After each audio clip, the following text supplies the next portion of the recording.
But how many knows that God is always ready to speak? That's right. I got to work, and out of nowhere, scriptures and just words started to flow. And I'm here tonight. Once again, I want to give honor to God, our Creator, our Father. Once again, Pastor Jason, it means a lot that you saw me fit to stand before your sheep. Because I have seen many times where people stood in front of Pastor's sheep and destroyed it. So I see it fit, and I thank you. Well, as God began to speak to me, He was just making me think about all the things that were going on in the world today. We have Aaron Hernandez, the football player who is right now standing trial for murder. Then we have the Trayvon Martin case. And then we have the lady, I'm not sure if y'all heard about it, but her and her boyfriend decided that it was fit to kill that baby and eat it. And God was saying to me, if my people that are called by my name would humble themselves, I will heal this land. So instantly I went to the center, and I'm thinking about all the sinners, man. Why don't they get in position? Why don't they see the God that we serve? And he's like, no, my people, my believers. If my church, if my pastors, if my leaders, if my worshipers, if my intercessors would get in place, I will begin to heal this land. But the issue is we all have something that is more important than spending time with God. And a lot of us in this room, myself included, is Facebook, Instagram, and Twitter. Because the first thing I do when I wake up in the morning, I check my Facebook. Then check my Instagram. But God is like, you haven't even spoken to me. But yet, you want to complain about what's going on in this world. How many of y'all, I'm not in the boat by myself, I hope. Right, come on. Right.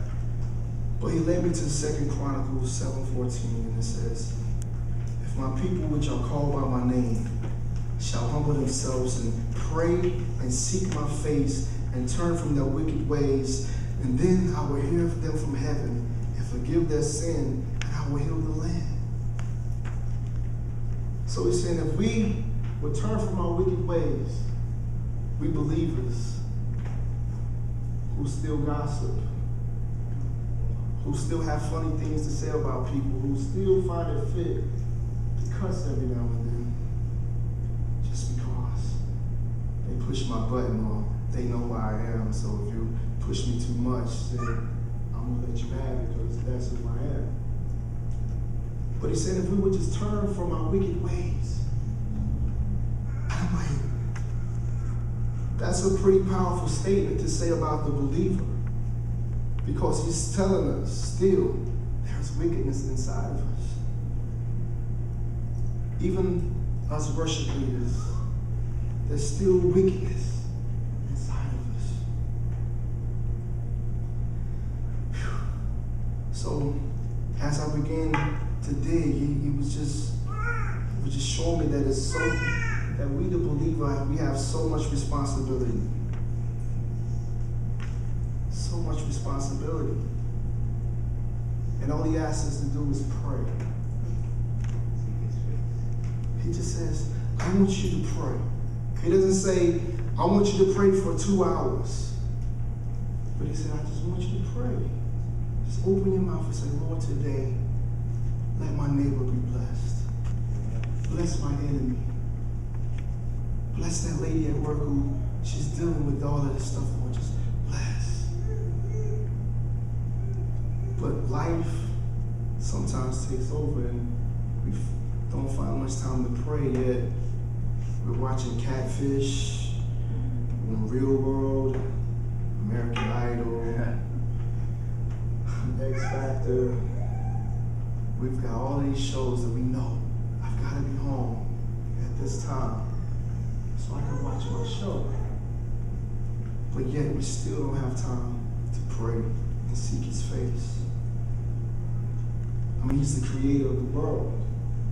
And he's just asking his creation to do what we were created for. The awesome thing about it is in John 14 and 12 says, truly, truly, I tell you, whoever believes in me will do the works I have done, and they will do even greater things than these, because I'm going to go to the Father about it. So he's saying to us, if we humble ourselves, seek his face, not only will he heal the land, but we will do greater things that astonishes us in the Bible. Lame to walk, blind to see, sickness healed. This is the things that we will see if we only seek his face and pray. Right. And that's what he's calling us to right now. This is a season of seeking his face and praying. At the same tongue that we need to pray with, we need to speak blessings with. It's amazing that the creator of the world sees everyone in this room fit. He sees us fit to go out there and make a change, to go out there and bring the gospel in an unusual form. God is saying, I need my people to seek me more. Because the truth of the matter is, it's going to get worse. And we don't want to blend in and look the part. And that's what a lot of us do. You know, that's my seat, that's my song. You know, we fit the part, we blend in. We're not the wolf, so that's a good thing. But we're still not walking in what God has put us here to do. How many know God is called? How many has made the step to go beyond what he's called you to do? And the strange thing is there's people waiting, there's nations waiting for us to get in position. Nations waiting for your voice. Waiting for your voice. For your voice. The sound of your voice is going to make the earth shake. Because people are waiting for you. And so we always want this. We want the big stage. We want the open. But God wants us to walk in those narrow places where many people won't go. We've got people that live in less fortunate places than we do, and if they don't come to church, they won't get the word. But God said, I've called you to those people.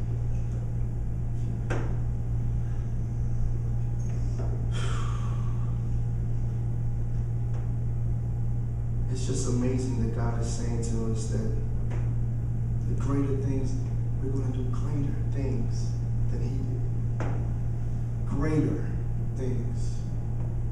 How many of y'all, isn't that amazing? I mean, to read that and see that God is saying, yes, my Bible is blowing your mind, but what I want you to understand is what I've put in you is going to do greater and beyond the things that I'm showing you in my book.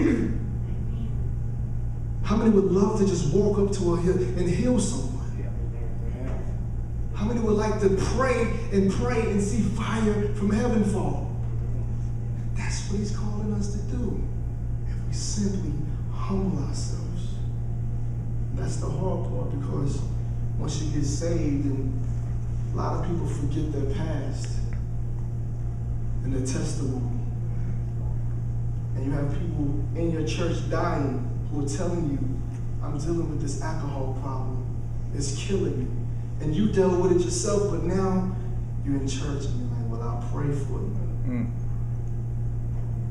But what he's really needing is for you to say, look, I've dealt with it. Most of my life I fought it. That's all they want to hear is that I'm not alone. Right. Right. But we let people come into church week after week with so much baggage. I'm not pretty enough. I don't have help with these kids.